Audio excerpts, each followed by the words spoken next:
Hola mi familia en Cristo, gracias por sintonizar el podcast Piedra Angular producido por Global Grace Ministries. Soy su anfitriona Francis Hueso. En este episodio concluiremos nuestra serie titulada Caminando con el Dios Trino, hablando de algunos de los atributos del asombroso Espíritu de Dios, también conocido como Dios el Espíritu Santo. En episodios anteriores mencionamos que el Espíritu Santo es parte del Dios Trino y obra activamente en la Iglesia para convencernos de nuestros pecados. Juan 16:8 nos dice, cuando Él venga probará al mundo que está equivocado en cuanto al pecado, la justicia y el juicio. El Espíritu Santo también nos ayuda a crecer en Cristo y nos aparta del pecado. Gálatas 6, 22 al 23 dice, mas el fruto del Espíritu es amor, gozo, paz, paciencia, benignidad, bondad, fidelidad, mansedumbre y dominio propio. Contra tales cosas no hay ley. Esto significa que la obra del Espíritu Santo en nosotros produce estos frutos, o como la Biblia le llama, el fruto del Espíritu de Dios. Hay miles de libros escritos sobre el fruto del Espíritu, pero muchos en el cuerpo de Cristo aún no comprenden del todo cómo se produce este increíble fruto en nosotros. Algunos creen que debemos esforzarnos por producir cualidades como el amor, el gozo y la paz por nuestra propia cuenta, pero la Biblia afirma claramente que estas cualidades no son nuestras, provienen de Dios. No podemos producir lo que no está en nosotros. Es mediante el ministerio del Espíritu Santo en nosotros que producimos este fruto. Cuando pasen por una temporada caminando con el Espíritu Santo, si Él decide cultivar una parte de su fruto en ustedes, probablemente pasarán por un periodo en el que su carácter será probado, como se prensa una aceituna para producir aceite. Cuanto menos maduros somos en Cristo, mayor será la presión que necesitaremos para desarrollar un aspecto específico del fruto del Espíritu. Por ejemplo, si el Espíritu Santo decide ayudarnos a crecer en autocontrol con respecto a nuestra forma de hablar, el Espíritu Santo nos permitirá intencionalmente enfrentar circunstancias que pongan a prueba la sabiduría o el autocontrol con el que usamos palabras. Como todos sabemos, el autocontrol al hablar es crucial, pero no todos tenemos las mismas dificultades. Algunos necesitamos aprender a hablar la verdad con más amor, mientras que otros necesitamos moderarnos y evitar decir todo lo que se nos ocurre en cualquier momento. Algunas personas quizás necesiten aprender a no mentir, otros quizás deban evitar los chismes y otros quizás necesitan la fuerza para hablar con fe en lugar de dejar que el temor o la duda los dominen. Lamentablemente casi todos necesitamos la guía del Espíritu Santo para mejorar en todas estas áreas. Cuando el Espíritu Santo, en su sabiduría y amor, decide que es hora de que crezcamos en este aspecto de su fruto, nos brinda oportunidades para ser prudentes al hablar. Normalmente comienza obrando con nosotros con suavidad, pero como está comprometido a nuestro crecimiento, continuará enseñándonos mediante una serie de lecciones hasta que demostremos progreso. Algunos aprendemos rápidamente a través de sermones o enseñanzas, mientras que otras personas aprenden de los errores de quienes los rodean. Desafortunadamente, muchos de nosotros necesitamos lecciones más desafiantes. En tales casos, el Espíritu Santo puede permitir que surjan situaciones difíciles, personas desafiantes o pruebas difíciles en nuestro camino, ayudándonos a crecer y madurar en nuestras áreas más débiles. La buena noticia es que cuanto más maduros somos en Cristo, más fácil es aprender y menos pruebas o procesos severos tendremos que soportar. Es importante entender, mi familia, que Dios nunca nos enseña enviándonos enfermedad, muerte o tormento. Estos desafíos provienen del diablo, del odio de los demás y de nuestras propias malas decisiones. Sin embargo, Dios siempre está dispuesto a ayudarnos durante tales pruebas y tentaciones. La mayoría de las dificultades que enfrentamos no provienen de Dios, pero podemos consolarnos con la promesa de Romanos 8:28 que dice que Dios obra todas las cosas para nuestro bien, para los que le amamos. Ahora, la Biblia nos enseña que el Espíritu Santo nos capacita para realizar milagros en nombre de Jesús mediante los 9 dones del Espíritu. Estos dones se describen en 1 Corintios 12, de los versículos 4 al 11, e incluyen la palabra de sabiduría, palabra de conocimiento o de ciencia, la fe, los dones de sanidad, los milagros, la profecía, el discernimiento de espíritus, el hablar en lenguas y las interpretaciones de lenguas. He disfrutado enseñando sobre estos dones en el pasado y estoy orando por guía para determinar si el Señor me está guiando a grabar una serie sobre este tema. Por ahora, quiero enfatizar que estos dones siguen disponibles para la iglesia hoy y operan activamente en ella. Si estudian los milagros que Jesús realizó durante su ministerio, verán que cada milagro corresponde a uno de estos 9 dones. Es importante reconocer que si bien el fruto del Espíritu crece en nosotros por obra del Espíritu Santo, los dones del Espíritu nos son dados por gracia. No necesitamos hacer nada para ganarlos, simplemente los recibimos, ya que son dones o regalos, y el Espíritu Santo es quien decide cómo los reparte. Además, recuerden que hay 9 dones, pero solo un fruto del Espíritu. Esto significa que no todos los miembros del cuerpo de Cristo tendrán el don de discernimiento de espíritus, solo aquellos a quien el Espíritu de Dios elija que lo reciban. Sin embargo, todo miembro del cuerpo de Cristo debe esforzarse o dejar que el Espíritu Santo lo ministre para crecer en todo el don del Espíritu. No podemos decir tengo amor pero no quiero paz. O me gusta el gozo, así que voy a elegir gozo, pero voy a dejar la paciencia a un lado. No, mis amigos, así no es como obra el Espíritu Santo en nosotros. En su asombroso amor, cultiva cada aspecto de su fruto en nosotros. Lo mejor es que Él es constante y nunca nos abandona. No importa cuán tercos seamos o cuán lentos seamos para aprender. Él sigue ayudándonos a crecer hasta que alcancemos la altura de ese hombre perfecto que es Cristo, al cual la mayoría de nosotros no vamos a llegar hasta que estemos al otro lado del cielo, pero eso no nos evita hacer todo lo posible por llegar a alcanzarlo. Ahora, quisiera dedicar un tiempo para hablar de las características más personales del Espíritu Santo. Primero, la Biblia no nos dice que Él tenga un cuerpo físico como el nuestro. Muchos símbolos lo representan, pero no es ninguno de ellos. Por ejemplo, en Mateo 3:16 se le representa como una paloma. En Hechos 2, 3 y 4, Él es representado como fuego. En Juan 3:8 lo vemos como viento. Juan también lo muestra como agua en Juan 7 del 37 al 39 y primera de Juan 2:27 lo describe como aceite.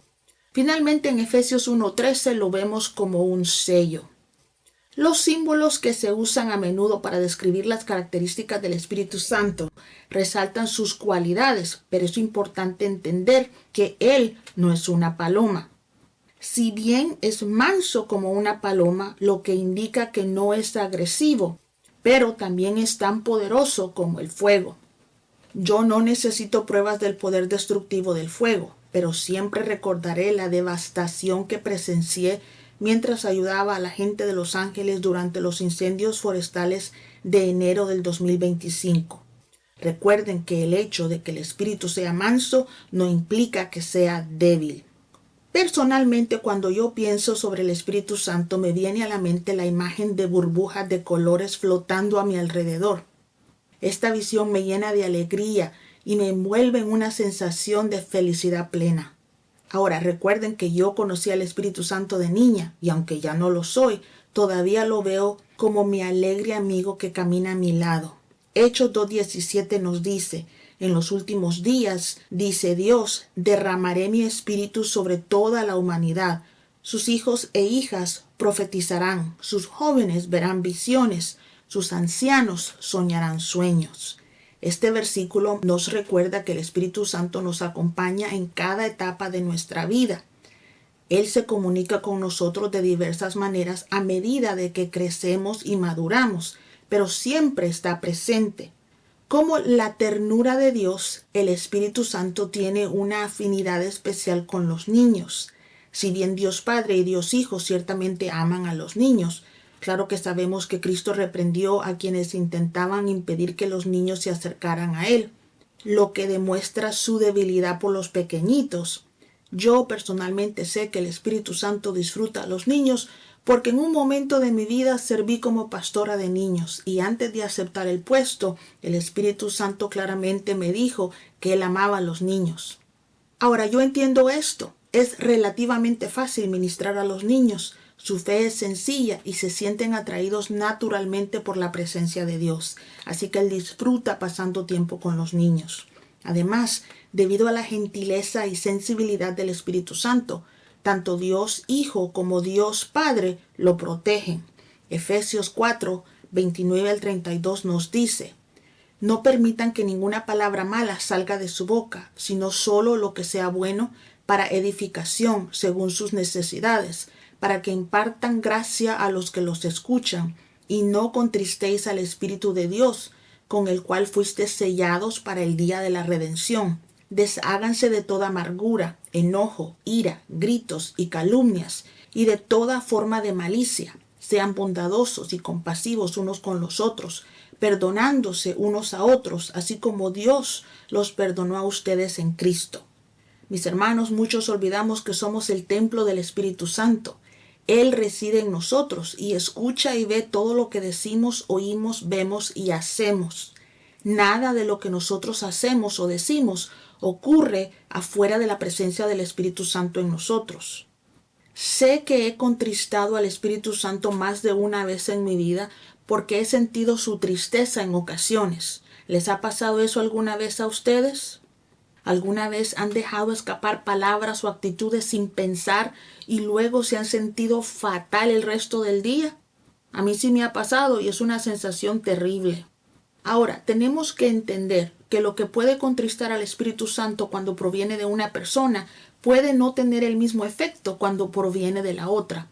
Por ejemplo, un cristiano nuevo podría decir una palabrota sin ofender al Espíritu Santo, ya que quizás aún esté aprendiendo a hablar correctamente y usar palabrotas o malas palabras con la misma frecuencia con la que algunos cristianos dicen amén o aleluya. Algunas personas no pueden expresarse sin usar estas palabras porque a menudo es lo único que saben. Sin embargo, cuando un cristiano maduro usa esas mismas malas palabras, sus intenciones son diferentes. Este es consciente del poder que llevan las palabras y usar tal lenguaje suele ser intencional. Amigos, podemos ofender a otros sin querer, pero no al Espíritu Santo. Él conoce las intenciones de nuestro corazón. Hace poco le pregunté a alguien si era chilanga, lo que pensé que significaba alguien que vivía en la Ciudad de México pero no había nacido ahí. La persona pareció dolida por mi pregunta y cuando le pregunté si ese término era ofensivo, me explicó el significado de la palabra. Como no soy de México, desconocía sus implicaciones y aunque había escuchado a mexicanos usar este término, no entendía realmente lo que este significaba. Como mis intenciones fueron puras, no sentí que hubiera contristado al Espíritu Santo con mi pregunta. Por suerte la señora entendió que no sabía el significado de lo que dije y perdonó mi error al darse cuenta de mi ignorancia. Ahora que conozco el significado de la palabra, si llamara a alguien así sería un pecado, pues actuaría con conocimiento. Eso podría contristar al Espíritu Santo. Este es solo un pequeño ejemplo de cómo podemos contristarlo. También podemos hacerlo con nuestros pensamientos y acciones. Es importante notar que no siempre que nuestras conciencias nos reprendan significa que hemos contristado al Espíritu Santo. Como mencioné, Él es manso, pero no es ni débil ni mezquino. Sin embargo, siempre es bueno recordar que Él ve y escucha todo lo que hacemos, decimos, observamos y pensamos. Él es Dios y es santo. tal cual como lo es Dios Padre y Dios Hijo. Lo último que compartiré con ustedes sobre el Espíritu Santo es algo que puede causar confusión en el cuerpo de Cristo algunas veces, lo cual es la blasfemia contra el Espíritu Santo. Marcos 3:29 nos dice: pero cualquiera que blasfeme contra el Espíritu Santo no tendrá perdón jamás, será culpable del pecado eterno. Muchas personas creen que contristar al Espíritu Santo equivale a blasfemar contra él, pero no es así. Blasfemar contra el Espíritu Santo implica atribuir intencionalmente al diablo algo obrado por el Espíritu de Dios, con plena conciencia de que eso es falso. Mateo 12 del 22 al 31 dice: entonces trajeron a Jesús un hombre endemoniado, ciego y mudo, y lo sanó, de modo que pudo hablar y ver. La multitud atónita preguntaba: ¿será este el hijo de David?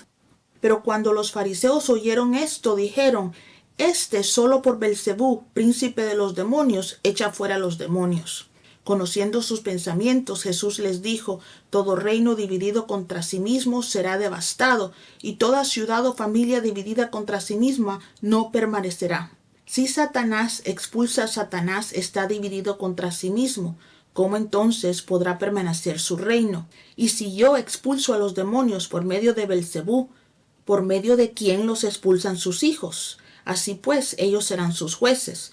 Pero si yo expulso a los demonios por medio del Espíritu de Dios, entonces el reino de Dios ha llegado a ustedes. Además, ¿cómo puede alguien entrar en la casa de un hombre fuerte y robarle si no primero lo ata? Entonces podrá saquear su casa. Por eso digo, todo pecado y blasfemia será perdonado a los hombres, pero la blasfemia contra el Espíritu Santo no les será perdonada. Cualquiera que diga alguna palabra en contra del Hijo del Hombre le será perdonado, pero el que hable contra el Espíritu Santo no le será perdonado ni en este siglo ni en el venidero. Amigos, en esta historia, un hombre poseído por un demonio fue liberado por Cristo mediante el poder del Espíritu Santo. Los fariseos, versados en la ley, ellos conocían la ley, mintieron a la multitud, afirmando que solo Belcebú, el príncipe de los demonios, podía realizar tal acto. Con esto atribuyeron la obra del Espíritu Santo al diablo. Esta conducta solo puede ser realizada por quienes comprenden los atributos y el poder del Espíritu de Dios y conocen la palabra de Dios, y lo que hacen se realiza intencionalmente y no por error. Eso es una blasfemia en contra del Espíritu de Dios. El pecado imperdonable solo puede ser cometido por quienes comprenden plenamente sus acciones. Si bien Dios puede perdonar la ignorancia, incluso la ignorancia voluntaria, no perdona cuando alguien ofende al Espíritu Santo deliberadamente y conscientemente. Quería dejar eso claro. Amigos, si actualmente están caminando con el Espíritu Santo, se están embarcando en una gran aventura. Confíen en Él, sean obedientes y aprendan lo más rápido que puedan. Si hacen eso, experimentarán un crecimiento en Cristo como nunca. Ahora, si están pasando por una época difícil y Él está ahí para consolarlos, permitan que su presencia sea un bálsamo sanador para sus corazones. Acérquense a Él y Él se acercará a ustedes. Gracias por acompañarnos en esta serie de 8 semanas. No se pierdan el podcast la próxima semana, donde comenzaremos una serie nueva que esperamos les sea de gran ayuda.